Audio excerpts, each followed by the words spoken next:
Hey there, subscribe to my channel, and also press this bell icon so you never miss any new updates, cause whenever we upload new video you will get a notification on your phone. At the end of the test, you will be given 10 minutes to transfer your answers to an answer sheet. Now turn to Section 1. Section 1. You will hear a telephone conversation between an employer from the Wild Dune Spa and Resort and an applicant. First, you have some time to look at questions 1 to 5.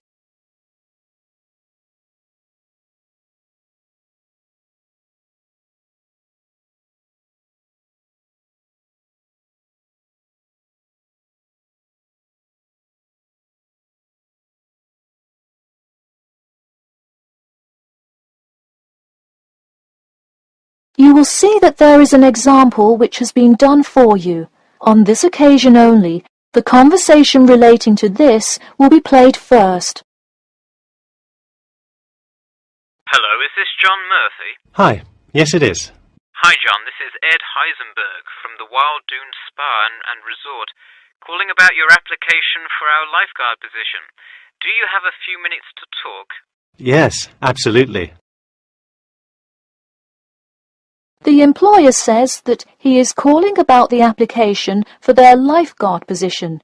So, lifeguard has been written in the space. Now we shall begin. You should answer the questions as you listen, because you will not hear the recording a second time.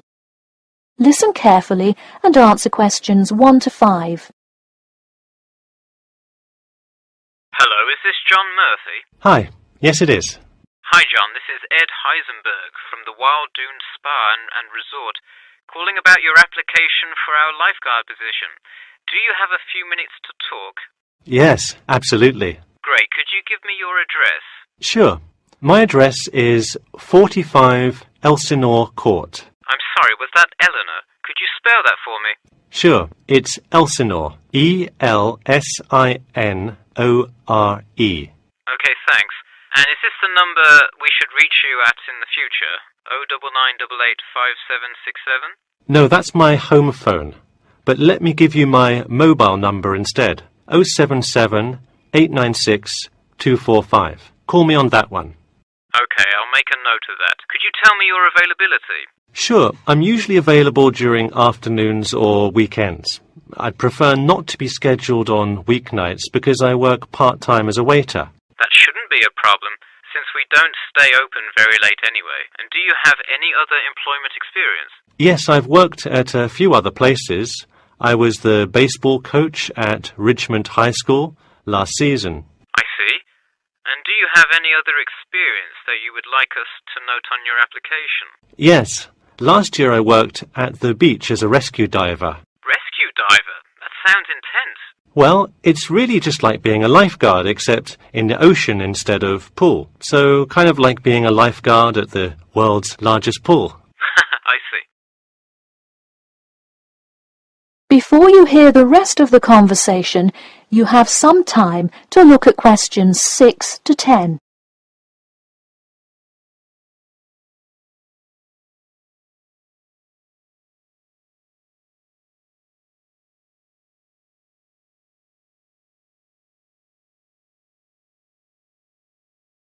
Now listen and answer questions 6 to 10. So could you tell me about the relevant skills you have? I'm guessing a lot given your experience. I'm CPR certified and have 2 years of diving experience. Great, it sounds like you are well qualified for this position. When does your CPR certification expire? I think in November, but let me quickly check my CPR card. Actually, it expires in October. Okay, so regardless, you have it through the end of the summer. When is your ideal time to work? Since I work in the restaurant on weeknights, I like weekends best, specifically Saturday mornings. I see. We do already have a lot of staff available on Saturdays, but I do need an early morning shift lifeguard. How early could you work Saturday morning? I can get there by 6 o'clock if need be. You'll be happy to know we open a little later than that.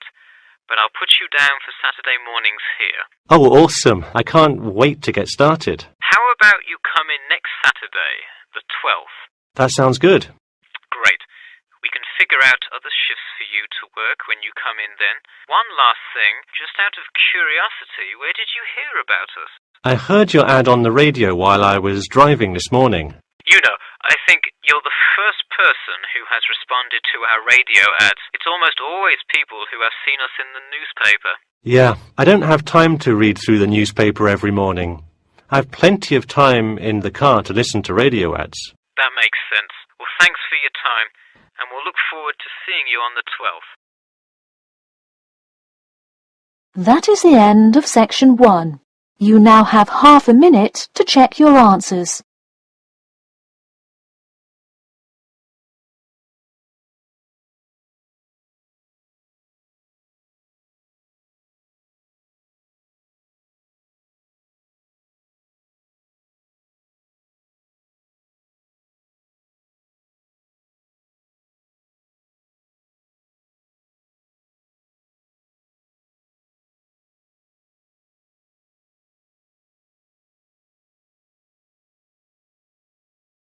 Section 2. You'll hear part of a free class about safety around campus. First, you have some time to look at questions 11 to 14.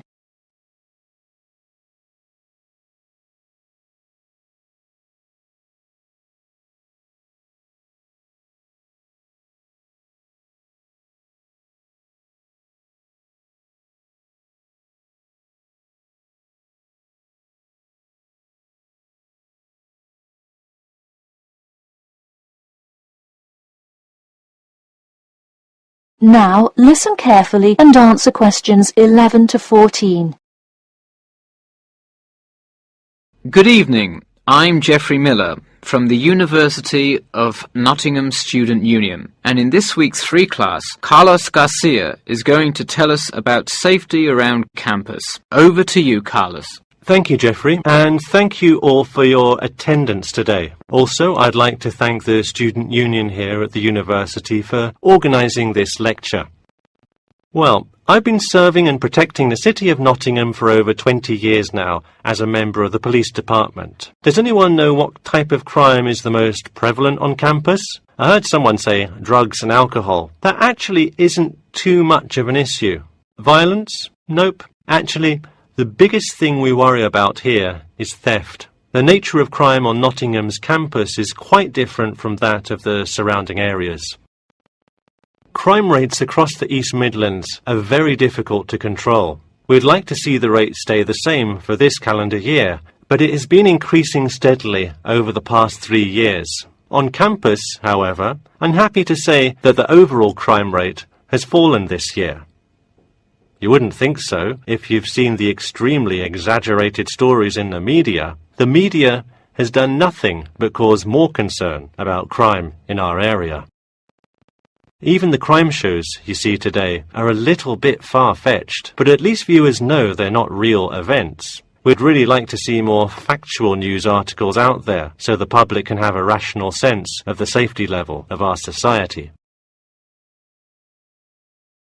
Before you hear the rest of the talk, you have some time to look at questions 15 to 20.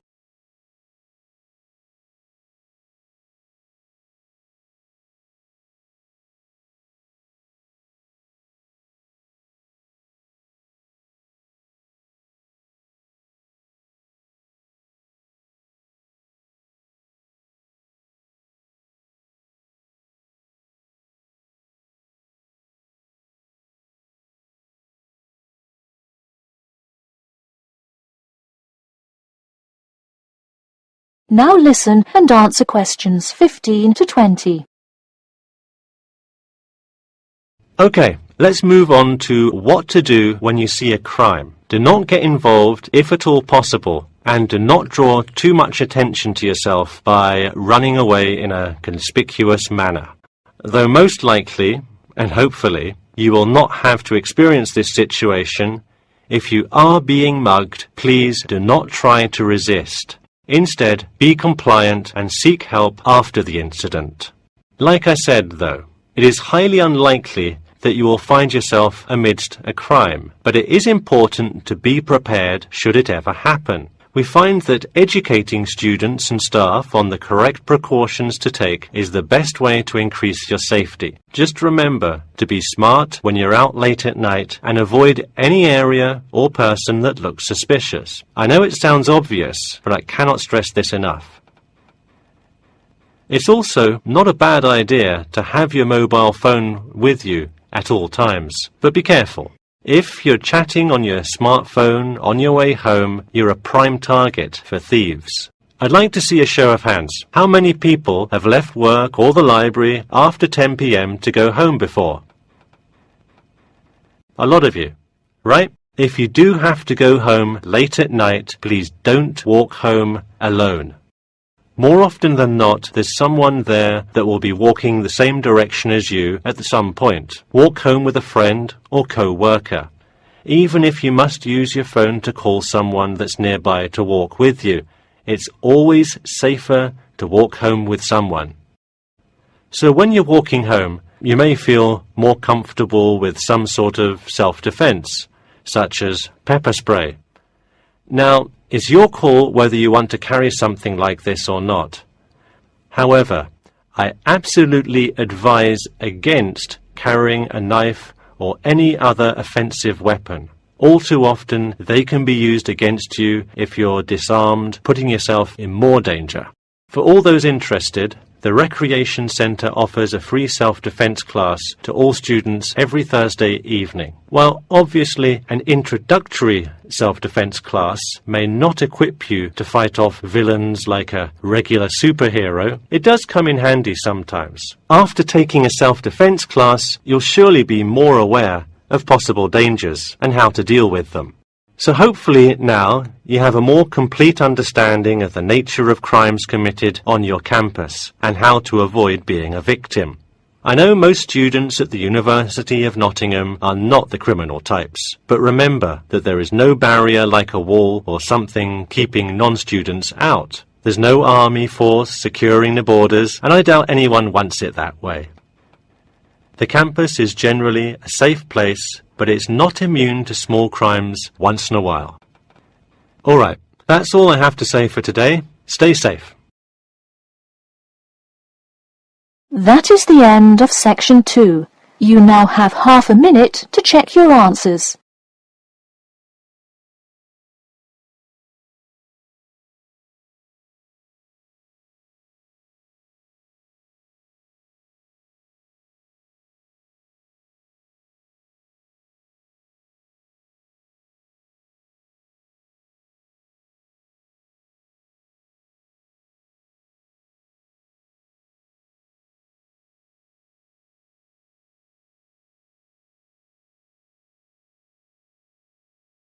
Now turn to section 3.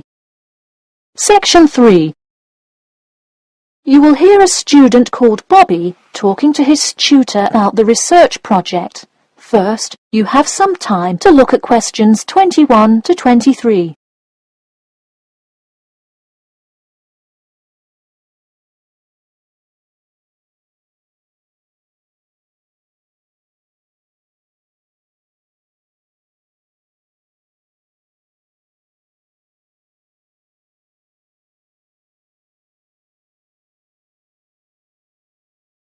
Now listen carefully and answer questions 21 to 23.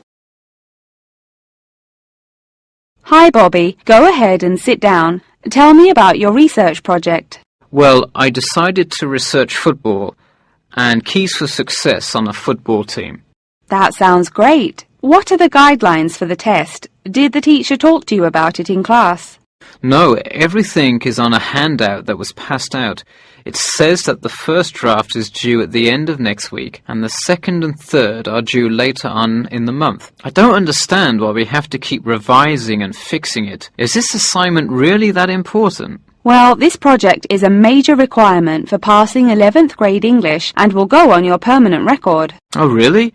Does that mean it will affect what English level I am placed in next year? Well, not exactly.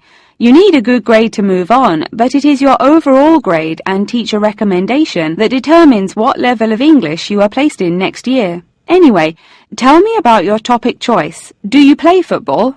Well, actually, it's because my father loves the sport. He watches it every weekend. Cool. It's a good idea to report on something you're interested in. Before you hear the rest of the talk, you have some time to look at questions 24 to 30.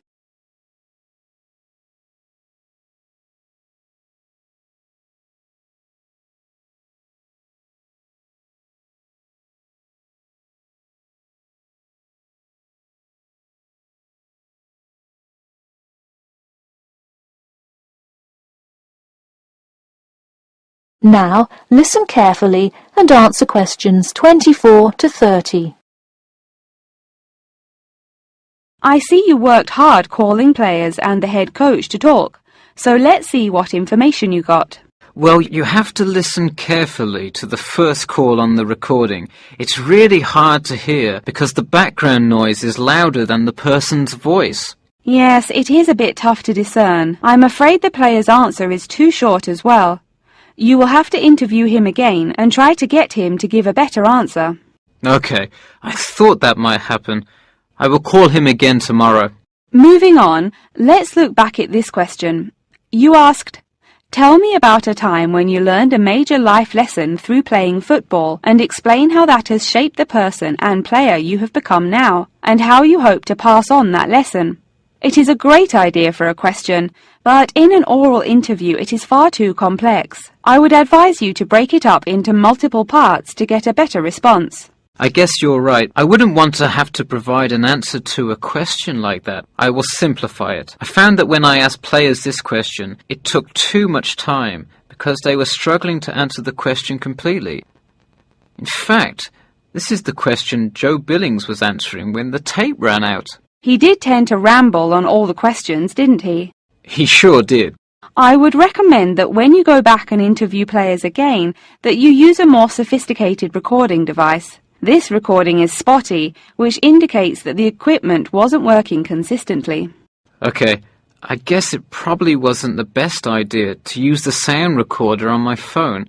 Hey, could you give me some feedback on the content of the report itself? Sure.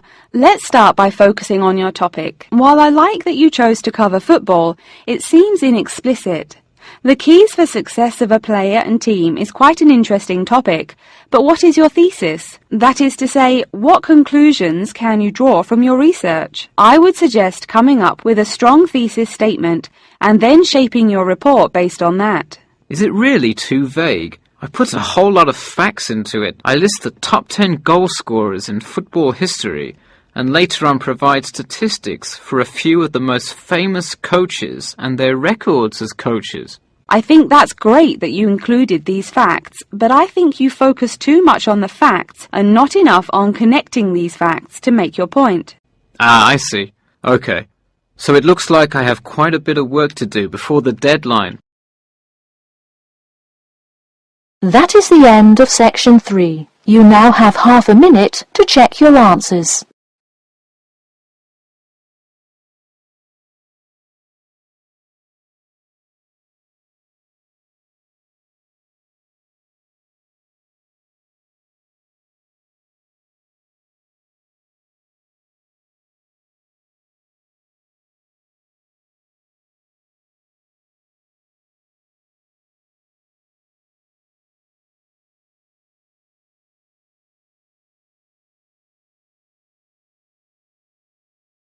Section 4.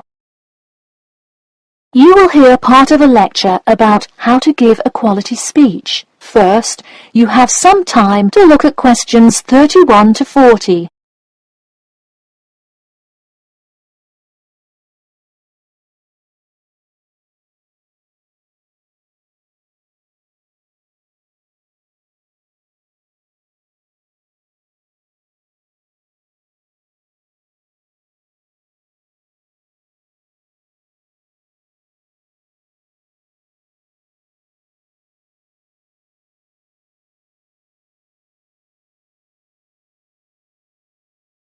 Now listen carefully and answer questions 31 to 40. Good morning. Today I am going to cover the daunting task of giving a quality speech, a thought that makes most of us cringe. In fact, 90% of all people feel nervous about public speaking, about 10% of whom are described as genuinely terrified. Hopefully, when we are finished here today, you all will be in the 10% of the population who do not feel nervous at all. Did you know that lecturers tend to get more nervous if the speech they are giving is an important one? It makes sense, right? You probably wouldn't be nearly as nervous to address your residence hall about the proper use of the recycle and compost bins as you might be if you were asked to give the graduation speech to your entire 5,000 student class. So what is it that makes some people completely comfortable in front of crowds? Some people think that the ability to give a good speech is a gift that others are simply born with. This is almost never the case. Public speaking can be learned with practice. The first most important thing you can do to improve your confidence in delivering a speech is to prepare a quality speech. Honestly, while the content of your speech is relatively important, the audience will really only remember the last sentence you say. It is a good idea to structure the rest of your speech to lead up to this last point to really drive your message home. This is a good way to ensure that your speech is well organized.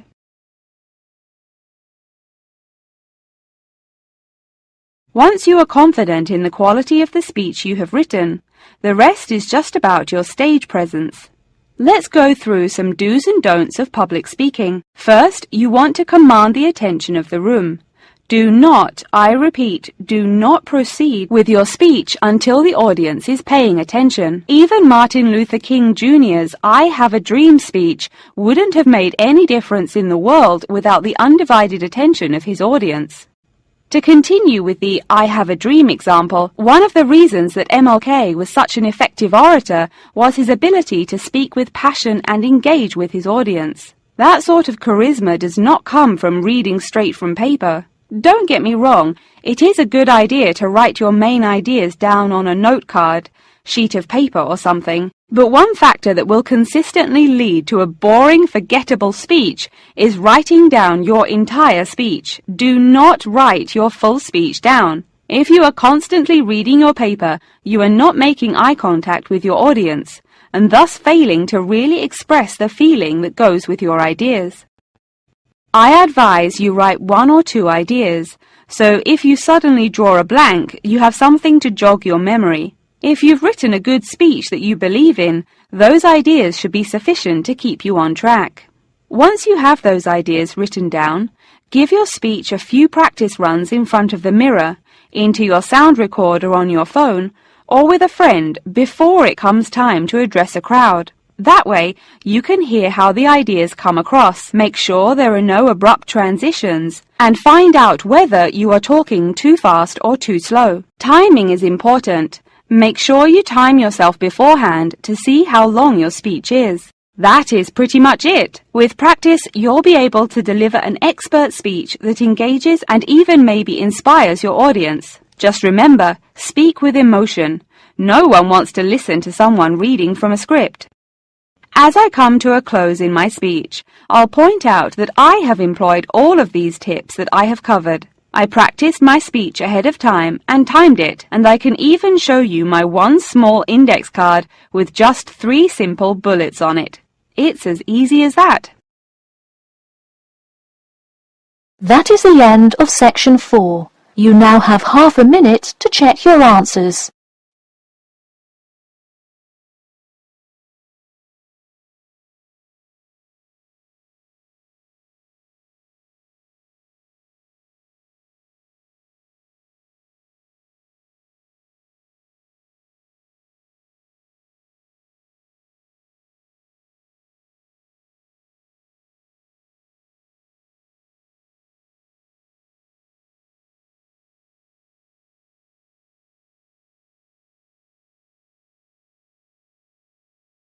That is the end of the listening test. In the IELTS test, you will now have 10 minutes to transfer your answers to the answer sheet.